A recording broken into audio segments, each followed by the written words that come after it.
నమస్తే, నేను ప్రశాంత్. ఆంధ్రప్రదేశ్ మీద నరేంద్ర మోడీ గారి ప్లానింగ్ ఏంటి? ఇప్పుడు ఖాళీగా ఉన్న రాజ్యసభని మరి ఎవరికి ఇవ్వబోతున్నారు? మరి ఏం జరగబోతుంది అనే విషయాలు అయితే తెలుసుకుందాం. దీని గురించి అయితే మాట్లాడేందుకు ప్రస్తుతం మనతో పాటు సీనియర్ జర్నలిస్ట్ సిఎస్ రావు గారు ఉన్నారు. నమస్తే అండి. నమస్తే సార్, నరేంద్ర మోడీ గారిది ఇప్పుడు అసలు ఆంధ్రప్రదేశ్లో ప్లానింగ్ ఏంటి ఆంధ్రప్రదేశ్ మీద? అండ్ ఇప్పుడు ఖాళీగా ఉన్న రాజ్యసభ ఏదైతే ఉందో దాన్ని ఎవరికి ఇవ్వబోతున్నారు? ఆ ఒక్క రాజ్యసభని ఇచ్చే దాని మీదనే రాబోయేటువంటి రోజుల్లో నరేంద్ర మోడీ గారి యొక్క ప్లాన్ ఆంధ్రప్రదేశ్ మీద ఏ విధంగా ఉంటుంది అనేది అంచనా వేయడానికి ఛాన్సెస్ ఉన్నాయి. ఆల్రెడీ షెడ్యూల్ ప్రకటించారు. సో రాజ్యసభకి అభ్యర్థిని అయితే ఎంపిక చేయాలి. అక్కడ కూటమి పార్టీలు ఏమేమి ఉన్నాయి? తెలుగుదేశం పార్టీ, జనసేన, బీజేపీ ఉన్నాయి. ఈ మూడు పార్టీలకు సంబంధించినటువంటి వాళ్ళని ఎవరో ఒకరిని ఎంపిక చేయాలి. కానీ తమిళనాడుకు సంబంధించినటువంటి అన్నామలైని ఎంపిక చేస్తున్నారని చెప్పి ఇప్పుడు తాజాగా ఢిల్లీ నుంచి వస్తున్నటువంటి ఇన్ఫర్మేషన్, ఢిల్లీ వర్గాల్లో జరుగుతున్నటువంటి చర్చ ఇది. ఎవరు ఈ అన్నామలై? బీజేపీ తమిళనాడు అధ్యక్షుడు, మాజీ. ఇది రీసెంట్గానే ఆయన రాజీనామా చేశాడు. రాజీనామా చేసి ప్రస్తుతం ఆయన వెయిటింగ్లో ఉన్నాడు.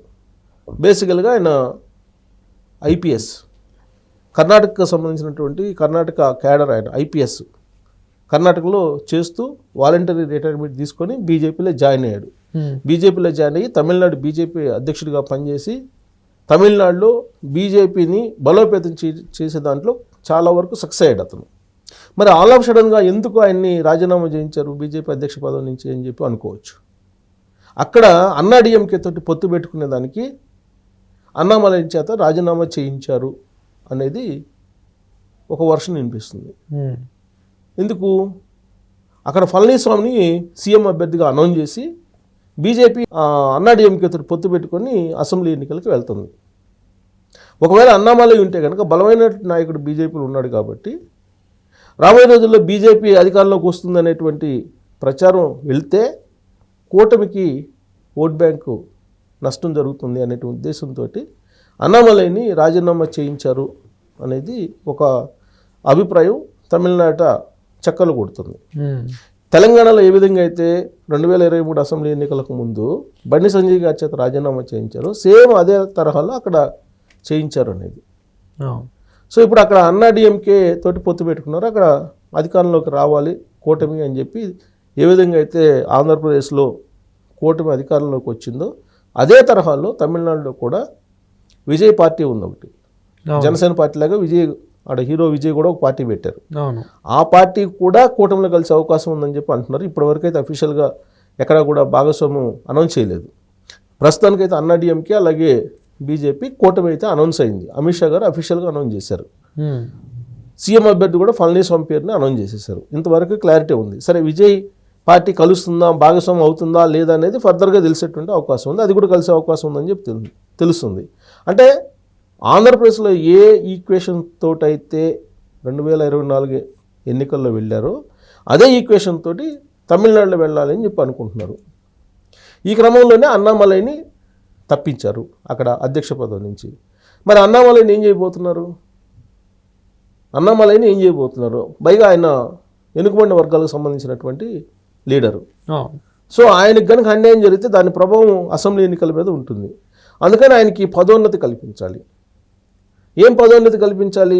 కేంద్ర మంత్రిగా తీసుకోవాలి. కేంద్ర మంత్రిగా తీసుకోవాలంటే ముందు ఆయన ఎంపీ కావాలి. సో అందుకని ఇమీడియట్గా ఖాళీగా ఉన్నటువంటి రాజ్యసభ ఏదంటే ఆంధ్రప్రదేశ్లో ఖాళీ అయింది.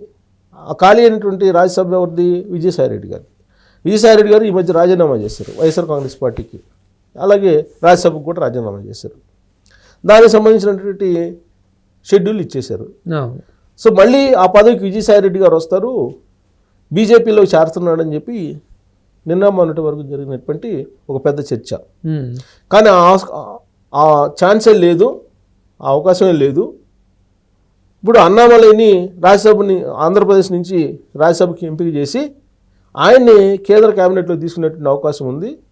ఈ పరిణామం తమిళనాడు అసెంబ్లీ ఎన్నికల్లో కలిసి వస్తుంది కాబట్టి బీజేపీ అది చేస్తుందని చెప్పి వినిపిస్తుంది. సో మరి ఆంధ్రప్రదేశ్లో ఎలాంటి ప్రభావం, ఎలాంటి ఎత్తుగడలు నరేంద్ర మోడీ గారు, అమిత్ షా గారు చేస్తున్నారు ఈ ఎంపిక ద్వారా అని చెప్పేసి ఆ కోణం నుంచి ఆలోచిస్తే దక్షిణ భారతదేశం అనేటువంటిది ఒక స్లోగన్ వినిపిస్తుంది ఇప్పుడు. ఉత్తర భారతదేశం, దక్షిణ భారతదేశం అనేది దానికి బ్రేక్ చేయాలి. అది బ్రేక్ చేయాలంటే కనుక తమిళనాడులో ఫస్ట్ దాన్ని క్లోజ్ చేయాలి. అది బయలుదేరింది తమిళనాడులో, కాబట్టి తమిళనాడులో క్లోజ్ చేయాలి. తమిళనాడులో క్లోజ్ చేస్తే తప్ప దానికి పరిష్కారం లేదు.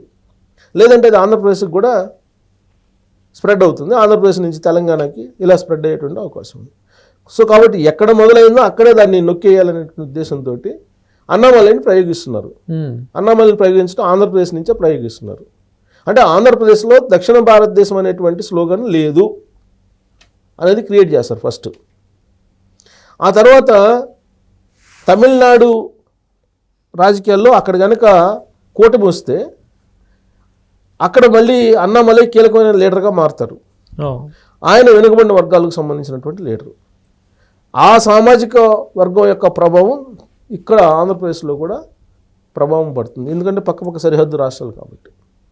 సో ఎంతో కొంత ప్రభావం ఆ రాష్ట్రానికి ఈ రాష్ట్రానికి ఉంటుంది కాబట్టి దాన్ని తీసుకునేటువంటి ఆ ప్రభావం తీసుకునే అవకాశం ఉంది. ప్లస్ అన్నామలైని ఆంధ్రప్రదేశ్ రాజకీయాల మీద ఒక పెద్దగా పెట్టేటువంటి అవకాశం కూడా ఉంది. ఇప్పటివరకు ఆంధ్రప్రదేశ్ బీజేపీకి సంబంధించి కీలకమైనటువంటి లీడర్లు, వ్యూహాత్మకమైనటువంటి లీడర్లు, పార్టీని వేగంగా నడిపించేటువంటి లీడర్లు లేరు. సో అన్నామలైని ప్రయోగించడం ద్వారా ఆంధ్రప్రదేశ్లో రాబోయేటువంటి రోజుల్లో బీజేపీ అధికారంలో రావడానికి ఒక స్టెప్ వేస్తుందని చెప్పి అనుకోవచ్చు. అక్కడ అన్నామలైకి బాధ్యతలు అప్పచెప్తే, పైగా అక్కడి నుంచి రాజ్యసభకు ఎంపిక చేస్తే ఆంధ్రప్రదేశ్ సంబంధించినటువంటి లీడర్ అని చెప్పే భావన కలుగుతుంది ఫస్ట్ ఆఫ్ ఆల్. ఎలాగ ఆయన కేంద్ర మంత్రి పదవి ఇచ్చే అవకాశం ఉంది. వన్స్ కేంద్ర మంత్రి పదవి ఇచ్చిన తర్వాత ఆంధ్రప్రదేశ్ మీద కాన్సన్ట్రేషన్ చేస్తారు.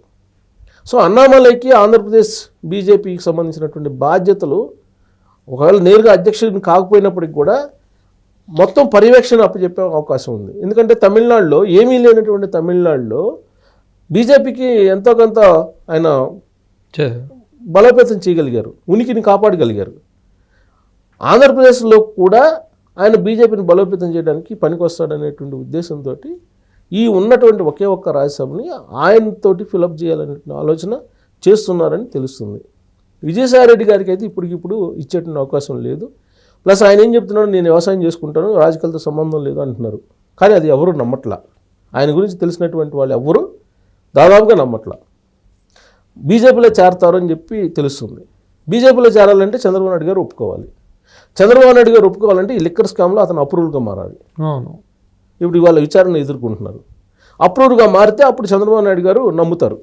అప్రూవ్గా మారకపోతే నమ్మరు కదా. ఎందుకనంటే కిట్పోకో కేసులో A1 A2గా ఉన్నారు జగన్మోహన్ రెడ్డి గారు, సాయిరెడ్డి గారు. కాబట్టి లిక్కర్ స్కామ్ ఒక్కటే జగన్మోహన్ రెడ్డి గారి మేరకు చుట్టుకునే అవకాశం ఉంది సాయిరెడ్డి గారు కనుక అప్రూవ్గా మారితే. అలా జరిగితే కనుక ఎన్ఓసి ఇస్తారు. ఏది మీరు బీజేపీలో చేరడానికి నో అబ్జెక్షన్ అని అంటారు చంద్రబాబు నాయుడు గారు. అప్పుడు బీజేపీలో చేరతారు. బీజేపీలో చేరిన తర్వాత బీజేపీ వాళ్ళు కూడా అంత తేలిగ్గా ఇవ్వరు. అప్పుడు కూడా వాళ్ళు కూడా ఒక లిట్మస్ టెస్ట్ని పెడతారు. ఇప్పుడు చంద్రబాబు నాయుడు గారు ఎన్ఓసి ఇవ్వడానికి ఏ విధంగా అయితే ఒక టెస్ట్ లాంటిది ఎక్స్పెక్ట్ చేస్తున్నారో సేమ్ బీజేపీలో కూడా అదే చేస్తారు. తమిళనాడు ఎన్నికల్లో ఈయన్ని ఆర్థిక వనరుల సమీకరణ కోసం ఉపయోగించుకుంటారు. అక్కడ సక్సెస్ అయితే అప్పుడు ఆలోచిస్తారు ఈయన గురించి. అప్పటి వరకు సాయిరెడ్డి గురించి ఆలోచించరు. కాబట్టి సాయిరెడ్డి ఖాళీ చేసినటువంటి రాజ్యసభ అన్నామలైకి ఇచ్చే అవకాశం ఉంది. అన్నామలైని ఆంధ్రప్రదేశ్ రాజకీయాల మీద ప్రయోగించి బీజేపీ అక్కడి నుంచి అధికారంలోకి రావాలి అనేటువంటి ప్రయత్నం చేస్తుంది. నరేంద్ర మోడీ గారి యొక్క స్టెప్ అదే అని చెప్పి భావించడానికి అవకాశం ఉంది. Thank you sir.